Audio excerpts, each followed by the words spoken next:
Audio Jungle.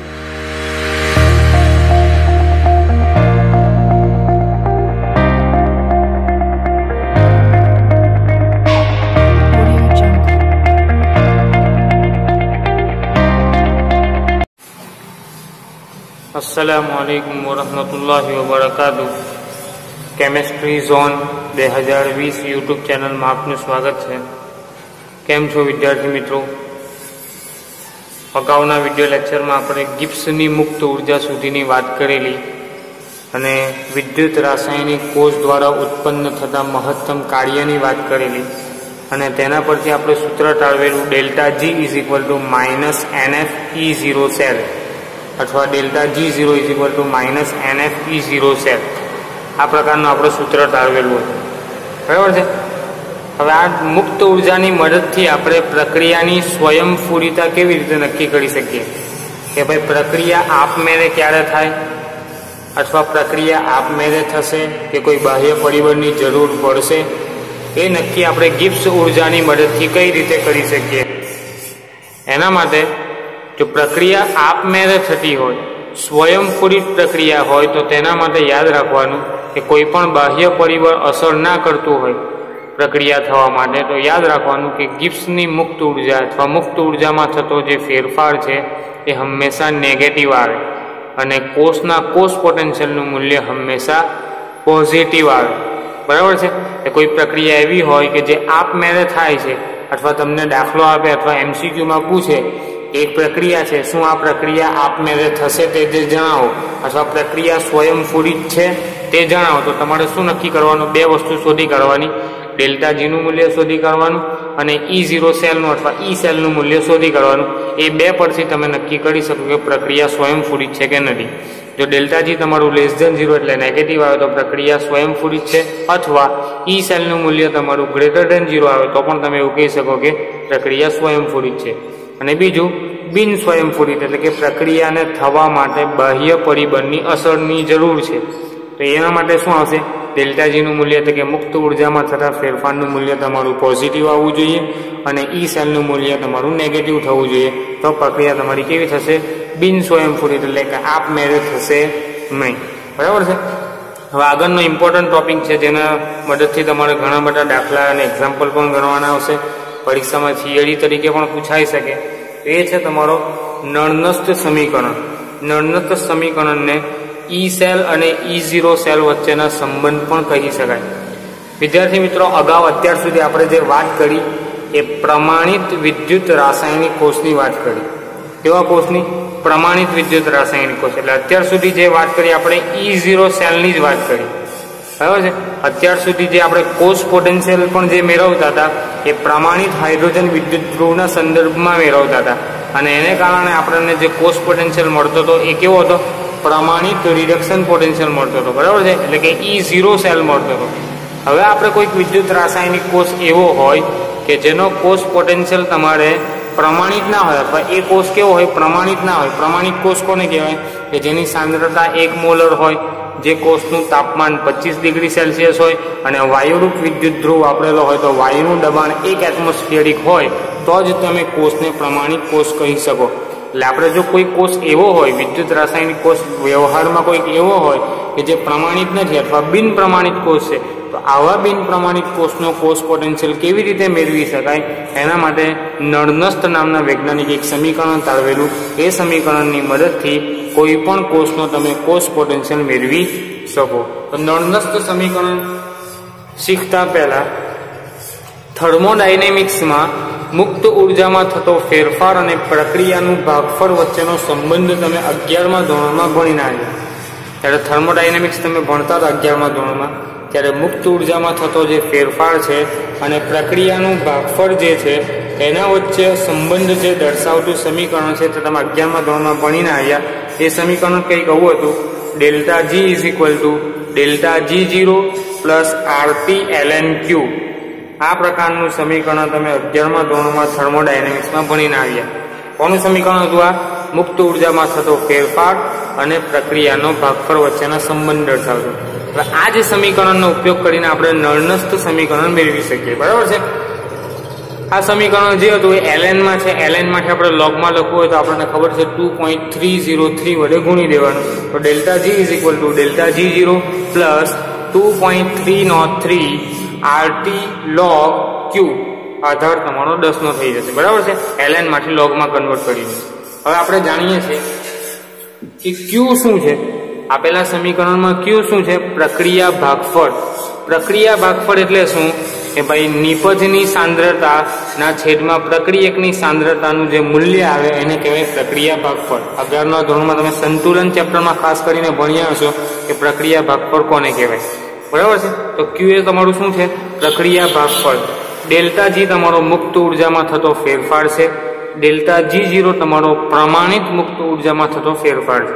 બરાબર છે. અને ડેલ્ટા G અને ડેલ્ટા G0 બંનેના ઇક્વેશન આપણી પાસે છે. અગાઉના વિડીયો લેક્ચરમાં આપણે જોયેલા કે delta G is equal to minus NF E cell અને delta G0 is equal to minus NF E0 cell.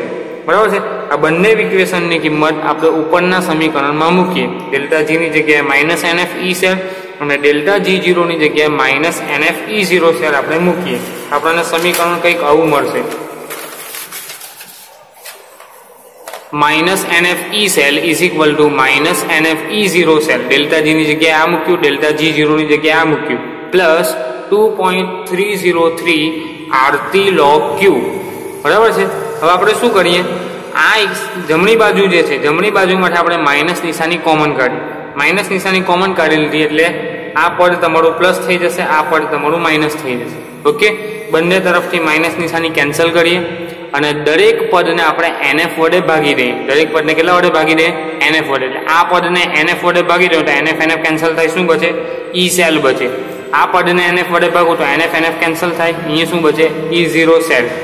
Minus ના માઇનસ 2.303 RT અને NF વડે ભાગીએ તો અપોન NF. બરાબર. Into log Q.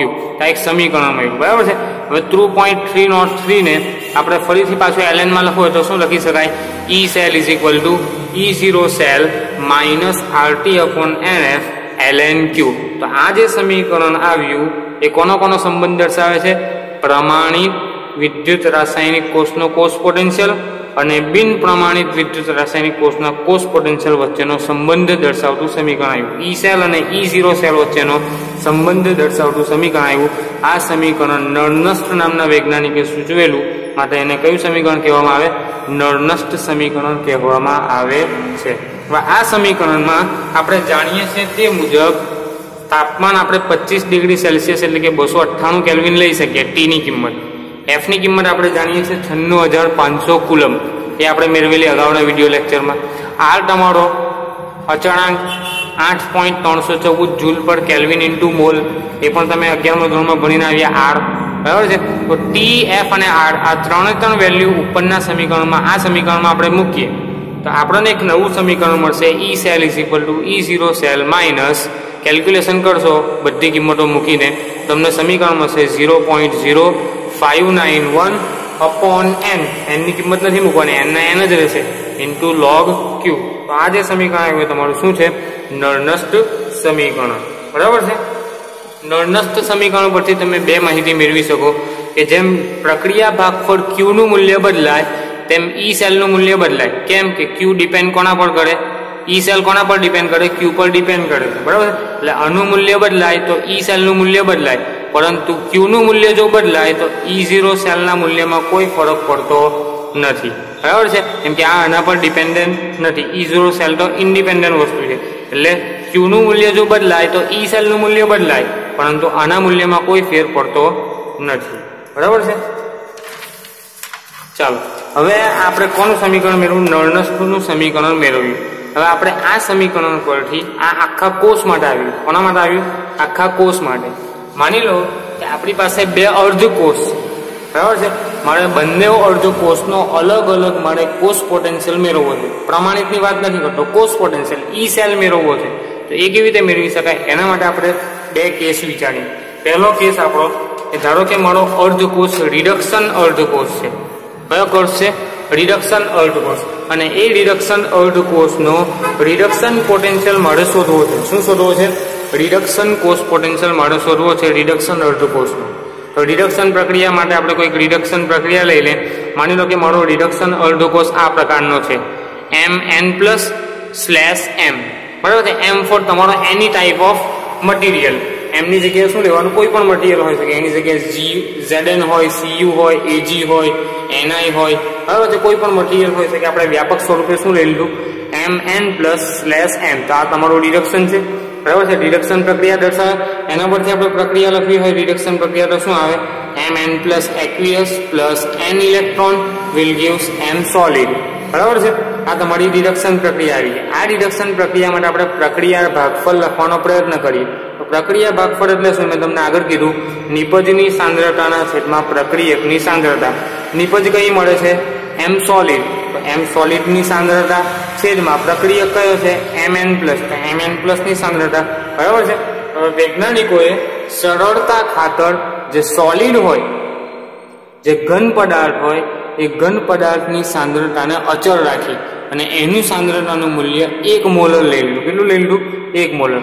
તો m સોલિડ ની સાંદ્રતા ધારો કે આપણે 1 મોલર ધારી લઈએ, એટલે કે અચળ ધારી લઈએ, તો સમીકરણ શું બનશે તમારું? તમારું આગળ સમીકરણ શું આવ્યું? નળનષ્ટ સમીકરણ ફરીથી લખું. E cell = E0 cell -0.0591/n log Q. આવું સમીકરણ આવ્યું, નળનષ્ટ સમીકરણ. તો E સેલ, તો E સેલ માટે કોનો સેલ? આપણે સેલ તરીકે શું લીધું છે? રિડક્શન અર્ધકોષ. તો રિડક્શન અર્ધકોષ કયો છે? Mn+/m. તો E Mn+/m = E0 Mn+/m minus આ સમીકરણ છે. આ સમીકરણ લખું છું અહીંયા -0.0591/n log પ્રક્રિયા ભાગફળ Q નું મૂલ્ય m સોલિડ ના છેદમાં Mn+, બરાબર છે. m સોલિડ ની જગ્યાએ આપણે 1 મૂકી દઈએ. હવે 1 મૂકશું એટલે સમીકરણ શું બનશે? E Mn+/m = E0 Mn+n -0.0591/n log 1/Mn+ ની સાંદ્રતા, બરાબર છે. તો આ તમારું જે સમીકરણ આવ્યું એ કોના માટેનું આવ્યું? રિડક્શન અર્ધકોષનો કોષ પોટેન્શિયલ શોધવું હોય તેના માટેનું સમીકરણ આવ્યું, બરાબર છે. આ જ પ્રમાણે કેસ 2 માં આપણે કોનો શોધવો છે? ધારો કે ઓક્સિડેશન અર્ધકોષનો કોષ પોટેન્શિયલ શોધવો છે, તેની વાત કરીએ. માની લો કે મારી પાસે કોઈ ઓક્સિડેશન કોષ પોટેન્શિયલ, ઓક્સિડેશન અર્ધકોષ છે, એનો મારે ઓક્સિડેશન પોટેન્શિયલ શોધવો છે. ઓક્સિડેશન માટે આવે M/Mn+. ત્યાં શું આવતું હતું? Mn+/m. અહીંયા શું આવશે? M/Mn+ અર્ધકોષ. પ્રક્રિયા શું થશે? m સોલિડ નું Mn+ માં રૂપાંતર થઈને n ઇલેક્ટ્રોન છૂટા પડશે, બરાબર છે. આના માટે આપણે પ્રક્રિયા ભાગફળ લખીએ. પ્રક્રિયા ભાગફળ શું આવશે? નિપજની સાંદ્રતાના છેદમાં પ્રક્રિયકની સાંદ્રતા. નિપજની સાંદ્રતા એટલે Mn+ ની સાંદ્રતા, પ્રક્રિયકની સાંદ્રતા એટલે m સોલિડ ની સાંદ્રતા, બરાબર છે. m સોલિડ ની સાંદ્રતા આપણે સરળતા ખાતર કેટલી લઈ લેવાની? 1 મોલર. તો અહીંયા 1 મૂકી શકાય. પ્રક્રિયા ભાગફળ બરાબર.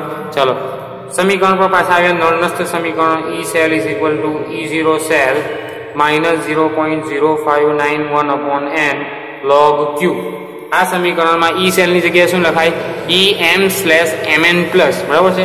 Oxidation = E0 M/Mn+ -0.0591/n log Q. Q એટલે કે ભાગફળ. પ્રક્રિયા ભાગફળ તમારું કેટલું આવ્યું? Mn+1 ના છેદમાં m.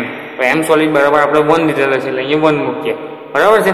તો આ સમીકરણ તમારું જે આવ્યું એ તમારું ઓક્સિડેશન અર્ધકોષનો કોષ પોટેન્શિયલ શોધવા માટેનું સમીકરણ છે કે Em/Mn+ = E0 M/Mn+ -0.0591/n log Mn+ ની સાંદ્રતા. ઓકે. તો કેસ 1 માં આપણે રિડક્શન પોટેન્શિયલ શોધવાનું સૂત્ર મેળવ્યું. કેસ 2 માં આપણે ઓક્સિડેશન પોટેન્શિયલ શોધવાનું સૂત્ર મેળવ્યું. હવે કેસ 3 એટલે આપણી કોઈક આખી રેડોક્સ પ્રક્રિયા હોય અને આખો વિદ્યુત રાસાયણિક કોષ હોય તો એનો કોષ પોટેન્શિયલ કેવી રીતે મેળવી શકાય તેની વાત કરીએ, બરાબર છે.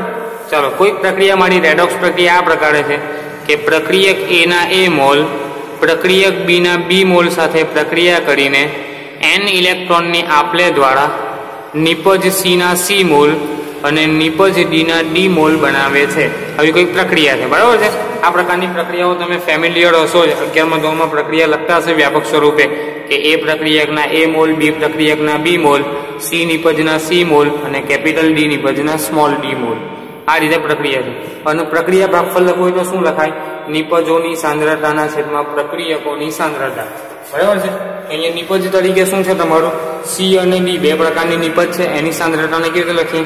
C⁻C - D⁻D.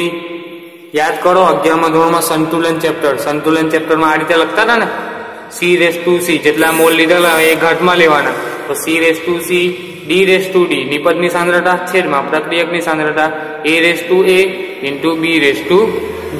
બરાબર છે. હવે આપણું નળનસ્થ સમીકરણ પણ આવીએ. નળનસ્થ સમીકરણ શું છે? E cell = E0 cell - RT/NF ln Q.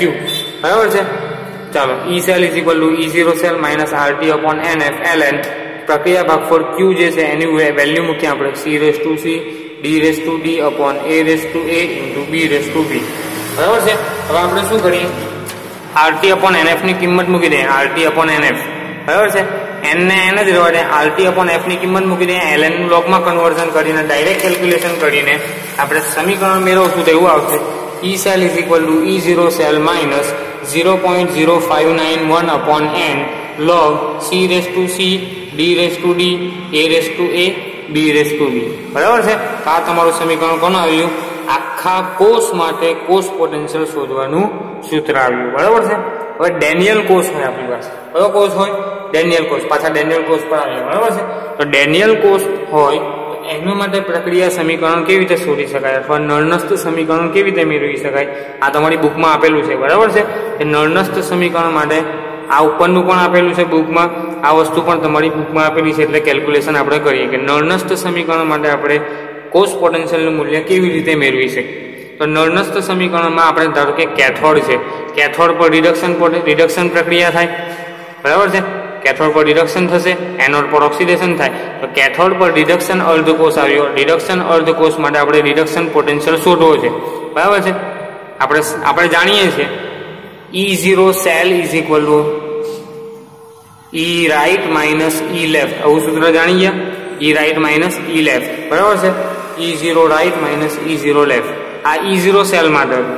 એવી જ રીતે આપણે E સેલ માટે લખવું હોય તો એવું લખી શકાય E right - E left. આ પ્રમાણિત માટે હતું, આ બિન પ્રમાણિત માટે. સૂત્ર તો લખી શકાય આ રીતે.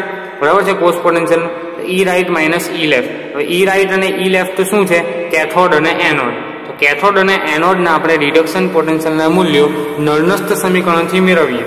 ચાલો, કેથોડ પર કઈ પ્રક્રિયા થશે? Cu2+ નું Cu. બરાબર છે.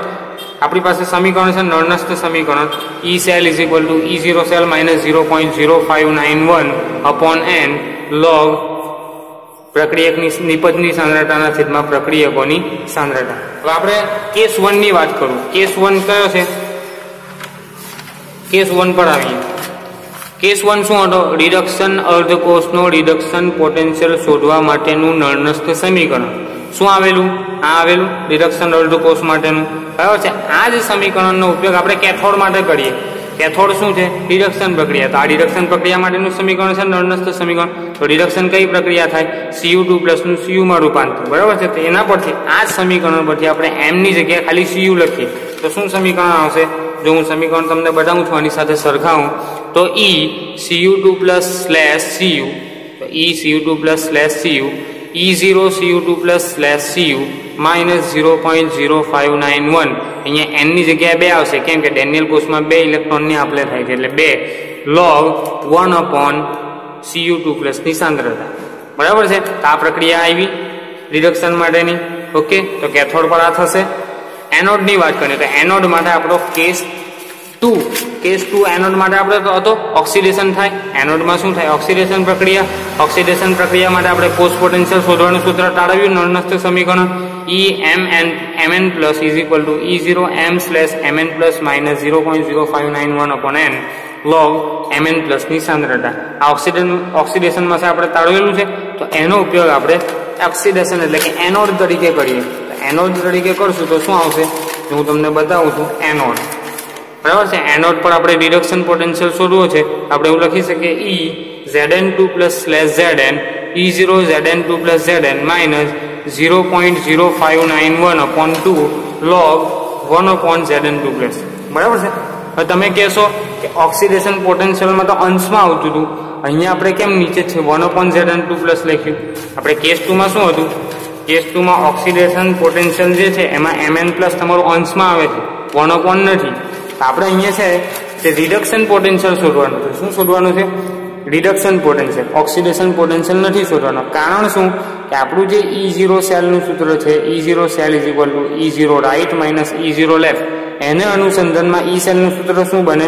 E right minus E left. E right તરીકે તમારે રિડક્શન પોટેન્શિયલ લેવાનો, E લેફ્ટ તરીકે પણ તમારે રિડક્શન પોટેન્શિયલ લેવાનો. આપણે આગળ વાત કરેલી કે IUPAC સ્ટાન્ડર્ડ પ્રમાણે રિડક્શન પોટેન્શિયલને જ પ્રમાણિત તરીકે ગણવામાં આવેલા છે. એટલે કોઈ પણ કોષનો કોષ પોટેન્શિયલ શોધો તો તમારે રિડક્શન પોટેન્શિયલ લેવાનો, ઓક્સિડેશન પોટેન્શિયલ લેવાનો નથી. તો અહીંયા પણ આપણે તમારે કેથોડમાં પણ રિડક્શન જ લેવાનું અને એનોડમાં પણ રિડક્શન વાળું જ સમીકરણ લેવાનું. તો રિડક્શન વાળું સમીકરણ પ્રમાણે શું આવશે? Zn2 plus Zn is equal to E0 Zn2 plus Zn minus 0.0591/2. અહીંયા પણ બે ઇલેક્ટ્રોનને આપણે log 1/Zn2 plus. સમીકરણ 1 અને સમીકરણ 2 છે, બરાબર છે. એ બંનેની કિંમત તમે આ સમીકરણમાં મૂકો. E cell is equal to E cathode minus E anode અથવા E right minus E left, બરાબર છે. તો સમીકરણ 1 અહીંયા મૂક્યું માઇનસ સમીકરણ 2 અહીંયા મૂક્યું, બરાબર છે. પછી આ માઇનસ અને આ માઇનસ પ્લસ થઈ જશે. ઓકે, ચાલો E0 Cu2 plus Cu ને પહેલા લખી દીધા, minus E0 Zn2 plus Zn ને પછી લખી દીધા, બરાબર. એ બેને એક કાઉન્સમાં મૂકી દીધા, માઇનસ આ બે પદમાંથી 0.0591/2 આપણે કોમન કાઢી લઈએ. શું કોમન કાઢી લઈએ? 0.0591/2 આપણે કોમન કાઢી લઈએ. આ માઇનસ છે, આ પદ માઇનસ માઇનસ પ્લસ છે. એક પદ માઇનસ એક પદ પ્લસ, બંનેમાંથી આપણે માઇનસ કોમન કાઢીએ તો આ પદ તમારું માઇનસ થઈ જશે. કેમ કે આ પ્લસ હતું, માઇનસ નિશાની કોમન કાઢી એટલે આ માઇનસ થઈ જશે અને પહેલામાંથી માઇનસ નીકળી એટલે પ્લસ થઈ જશે. તો 0.0591/2 આપણે કોમન કાઢ્યા. અહીંયા શું બચ્યું? log 1/Cu2 પ્લસ, અહીંયા શું બચ્યું? માઇનસ log 1/Zn2 પ્લસ, બરાબર છે. તો E cell is equal two, આ જે વસ્તુ જે આવી એ શું આવી? તમારી E0 સેલ આવ્યું, પ્રમાણિત આવ્યું, બરાબર છે. પ્રમાણિત અર્ધ કોષના કોષ પોટેન્શિયલનો તફાવત એ તમારા પ્રમાણિત આખા કોષનો કોષ પોટેન્શિયલ દર્શાવે. તો E0 સેલ આવી ગયું. તો E cell is equal to E0 cell minus 0.0591/2 log, અહીંયા લોગમાં બાદબાકી છે, લોગમાં બાદબાકી એટલે ભાગાકાર થાય, 1/Cu2 પ્લસ ના છેદમાં 1/Zn2 પ્લસ. Zn છેદના છેદમાં છે એટલે અંશમાં આવશે, એટલે Zn અંશમાં આવશે અને Cu તમારો છેદમાં આવશે, બરાબર છે. આ તમારું આખા કોષ માટે કોષ પોટેન્શિયલ શોધવાનું નળનસ્ત સમીકરણ છે ડેનિયલ કોષ માટે, બરાબર છે. Okay, clear? તો આ તમારું સિમ્પલ ડેનિયલ કોષનું સમીકરણ જે તાળવવું હોય તો આ રીતે તમે મેળવી શકો. ફરીથી એકવાર રિપીટ કરી દો. ડેનિયલ કોષમાં બે પ્રકારે પ્રક્રિયા થાય, કેથોડ પર એક એનોડ પર. કેથોડ પર રિડક્શન થશે, એનોડ પર ઓક્સિડેશન થશે. પરંતુ આપણે બંને ધ્રુવો પર જરૂર કોની છે? રિડક્શન પોટેન્શિયલની. કેમ કે આપણે રિડક્શન પોટેન્શિયલની મદદથી જ E સેલ શોધી શકીએ, ઓક્સિડેશન પોટેન્શિયલની મદદથી આપણે નથી કરતા. આપણે IUPAC પ્રમાણે રિડક્શન પોટેન્શિયલથી જ શોધીએ છીએ. તો બંને સમીકરણો માટે આપણે શું લખવાના? નળનસ્ત સમીકરણ રિડક્શન પોટેન્શિયલ માટેના લખવાના, કેસ 1 ના લખવાના. કેસ 1 તમારો રિડક્શન પોટેન્શિયલ હતો, તો રિડક્શન પોટેન્શિયલ માટે કેસ 1 પ્રમાણે સમીકરણ એનોડ પર લખી શકો, કેસ 1 માટે સમીકરણ કેથોડ પર પણ લખી શકો. એ બંનેનો બાદબાકી કરો, તફાવત લે એટલે તમને E સેલ મળે. એનું સાદું રૂપ આપો એટલે તમને નળનસ્ત સમીકરણ ડેનિયલ કોષ માટેનું મળી જાય. હવે દાખલાની વાત કરું તો કમ્પલસરી દાખલામાં તમારે આ સૂત્ર જ વાપરવાનું કે E cell is equal to E0 cell minus 0.0591/n log Q. આ જ સૂત્ર વાપરીને તમારે નળનસ્ત સમીકરણનો ઉપયોગ કરીને તમારે દાખલા ગણવાના, બરાબર છે.